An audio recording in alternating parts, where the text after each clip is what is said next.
guys, welcome back to my channel. இன்னைக்கு இந்த வீடியோவில் நான் ஹேர் ஸ்மூத்னிங் எங்கே பண்ணியிருந்தேன் அதுக்கான கம்ப்ளீட் வீடியோ தான் இது.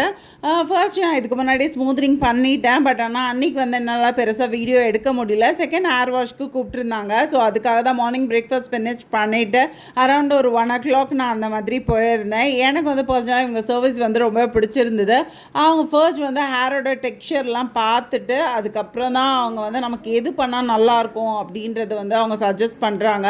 நான் வந்து ஜஸ்ட்டு எவ்ரி 2 years ஒன்ஸ் வந்து நான் ஸ்மூத்தனிங் தான் பண்ணிகிட்டு இருந்தேன். ஸோ இங்கே வந்து அவங்க என்ன சொன்னாங்கன்னா, எக்ஸ்ட்ராவாக நீங்கள் வந்து அந்த சாஃப்ட்னஸ் அதுக்கப்புறம் பண்ண ஸ்மூத்னிங் வந்து ரீட்டெயின் ஆகிறதுக்காக கொஞ்சம் டேஸு நீங்கள் வந்து கூட வந்து பூஸ்டர் மாதிரி எக்ஸ்ட்ரா க்ரீம் ஒன்று போட்டிங்கன்னா இன்னும் கொஞ்சம் அந்த ஃப்ரிஸினஸ் வந்து நல்லாவே கண்ட்ரோல் ஆகும். இன்னுமே வந்து உங்களுக்கு 2 years வரைக்கும் ஸ்டேபிளாக இருக்கும் அப்படின்னு சொல்லியிருந்தாங்க. ஸோ நான் அதெல்லாம் சேர்த்து எனக்கு வந்து 6,500 கிட்ட ஆச்சு, இன்க்ளூடிங் ஜிஎஸ்டி அண்ட் டேக்ஸ்.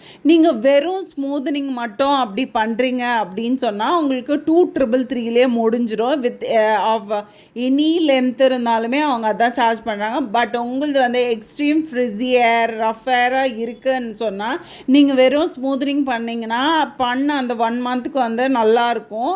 அதுக்கப்புறம் வந்து ஹேர் வந்து உங்களுக்கு நல்லா ஸ்ட்ரெயிட்னிங்காக இருக்கும். பட் ஆனால் வந்து அந்த ஃப்ரிஸினஸ் இல்லைனாலுமே வந்து ஹேர் வந்து டச் பண்ணும்போது நமக்கு வந்து கொஞ்சம் ரஃப்பாக ஃபீல் ஆகும். அது இருக்கக்கூடாதுன்றதுக்காக தான் நான் எக்ஸ்ட்ரா வந்து அந்த ஸ்மூத்னிங்காக இப்போ எப்படி நம்ம கெரட்டின் வந்து ஆட் பண்ணி பண்ணுவோம் அந்த மாதிரி நான் ஒரு இதுவும் சேர்த்து பண்ணியிருந்தேன். எனக்கு வந்து பர்சனலாக ரொம்ப பிடிச்சிருந்துச்சு.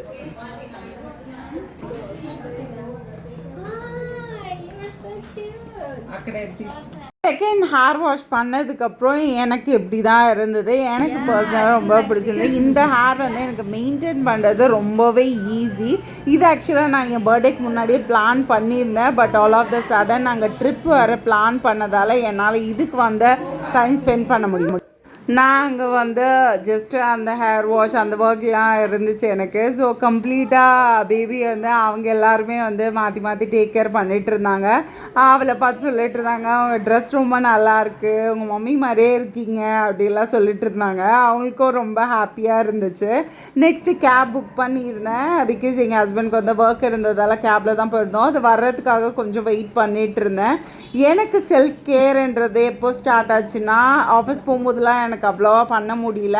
ஆஃப்டர் ப்ரெக்னன்சி டெலிவரி எல்லாம் முடிஞ்சு ஒரு 1 yearக்கு அப்புறம் தான் வந்து நான் ஸ்டார்ட் பண்ணேன். பர்சனலாக என்னோடய ஒப்பீனியன் வந்து self care is more important then anything else. Straightening smoothening எல்லாம் பண்ணதுக்கப்புறம் நிறைய பேருக்கு ஹேர் ஃபால் இருக்கும். எனக்கு அந்த ப்ராப்ளம் கிடையாது. நான் ரெகுலராக நல்ல பிராண்டில் ஹேர் மாஸ்க் வந்து ரெகுலராக போடுவேன்.